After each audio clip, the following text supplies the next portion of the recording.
Une exposition maintenant à Crisol dans l'Oise.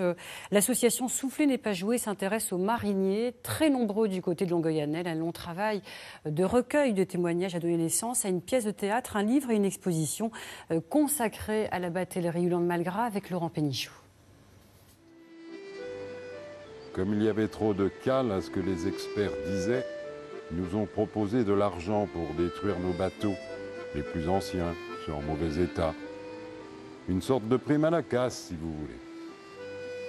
Le plan de déchirage, on a appelé ça. Court extrait d'une petite histoire de la batellerie, ouvrage réalisé grâce à des dizaines de témoignages de mariniers vivant à Longueuil-Annel. Un travail de la mémoire vivante mené depuis des années par l'association Souffler n'est pas joué. Un livre et une pièce de théâtre, Les 100 ans de Marie, jouée l'an passé à la Cité de la Batellerie, écrite par Pierre Soulard après un patient travail d'écoute.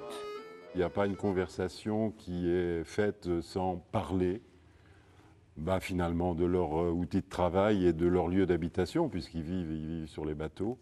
Donc c'est vrai que ça, l'eau, les bateaux, c'est quelque chose non, ça ne les quitte pas, c'est fondamental chez eux. D'ailleurs, quand ils prennent leur retraite, tous ont une maison au bord d'un canal.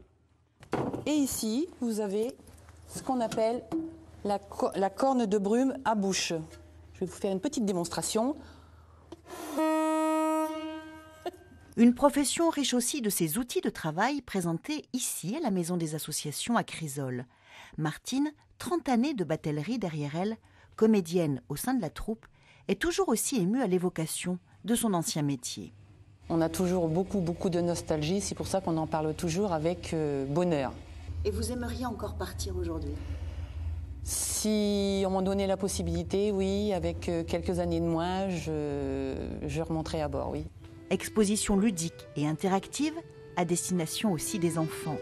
Quant à la pièce, Les 100 ans de Marie, reprise des représentations à compter de cet automne dans l'Oise. On prend